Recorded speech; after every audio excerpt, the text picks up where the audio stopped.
Welcome back to another week of Stocks in Review for the upcoming week. In case you wonder if you're hearing traditional Japanese music in the background, you are. Our special topic of the week is the Rickshaw Man candlestick pattern. Before we look at news that could affect your stock portfolio, I wanted to give you a quick update on 3 stocks from last week that we recommended that jumped nicely. Apricus Biosciences was up 4% in just 4 business days. Dexterra Surgical a whopping 36%, and Array Biopharma was up 7% as well. Hope you made some money on these. The flooding in southeast Texas and parts of Louisiana from Hurricane, then Tropical Storm Harvey is unprecedented in U.S. history. The cost to deal with cleanup, relocation efforts, and everything in between could range from $50 to $195 billion. It's just too early to tell. Insurance stocks like Assurant, Travelers, and The Hartford are all down from their August highs. Early Tuesday morning, North Korea conducted another missile test, but this time they sent it right over Japan, a very provocative move. They imply that it's preparation for Guam. I really don't like where this is going. In digital currency news, the Moscow Stock Exchange plans to trade cryptocurrencies as well as ETFs and derivatives. Another example of how mainstream cryptocurrencies are becoming. With the jump into the low $4,700 range, I made another 9% profit on my small Bitcoin holding. So now I wait for another good entry point. It looks like the low $4,000 range is the new level of resistance. We shall see. I have a lot on watch for this short week of September 5th.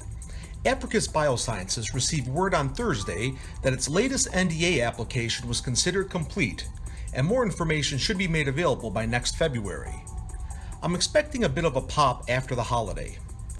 Allergen has an opt-in agreement and might choose to acquire the company if approval is secured. Northern Dynasty has been building up for several weeks now, and we're approaching the end of the quarter when partnership information should come out. The stock has been going up slow and steady. Array Biopharma has been busy with presentations at the ESMO. The month ended with an engulfing candle and a very bullish Thursday. I see really good things for this company. It could be in the $11 to $12 range by the end of September. Tenix Therapeutics is reaching the point where we should definitely hear something soon. I see a Doji that makes me think we might begin going up soon, but it's a pretty weak one. As I mentioned earlier, Dexterra Surgical had a really good Thursday. They received clearance from the FDA to use its microcutter products in a wider variety of applications. This is the lowest penny stock that I've ever recommended looking at, and I see a great future here.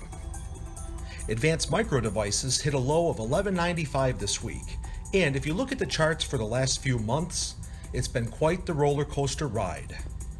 If you can get in somewhere in the low $13 range, you should be okay. Just so you know, Jefferies raised their price target to $19 a share. The only new stock for the holiday week that I'm recommending is Polymet Mining Corporation, ticker symbol PLM. This is a mining stock, and the company is out of Toronto. Their primary mineral property is the North Met project in Minnesota. They've recently jumped through a number of government hurdles, and late Thursday, another lawsuit involving water legacy issues was thrown out of court. I expect to jump on this possibly for a couple of weeks or more. Tread carefully though, because this is a penny stock and it's a mining company, which have long investment time horizons. If you're not patient, it's no fun being a bag holder when it comes to a mining company. Before I start the next topic, I thought it might be fun to have a question and answer session episode for next week. So throughout the week, if you have any real estate or stock market questions, and just so you know, I'm a licensed home inspector in 2 different states and a general real estate appraiser. I also have a master's degree in finance, so I'm pretty well rounded.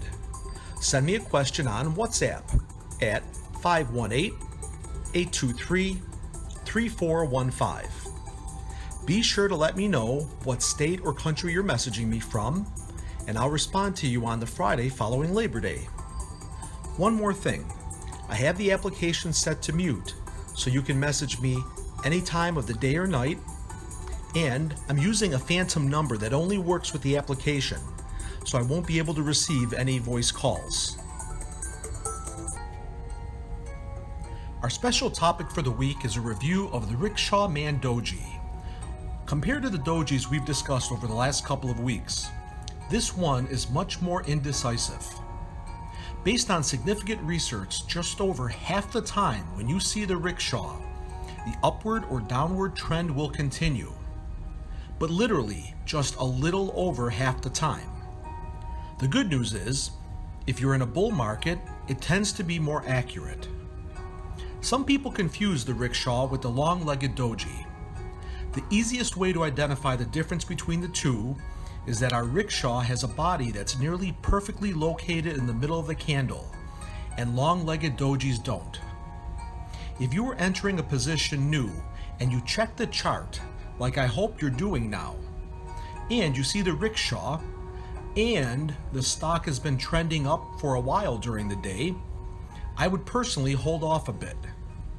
But if the upward trend started fairly recently, there's a higher chance that it will continue for a while if you see this doji. So, establishing a position wouldn't be a bad idea. Hopefully you're making more educated trades by using some of the candlestick patterns that we've discussed recently. Please remember, investing in stocks carries risk.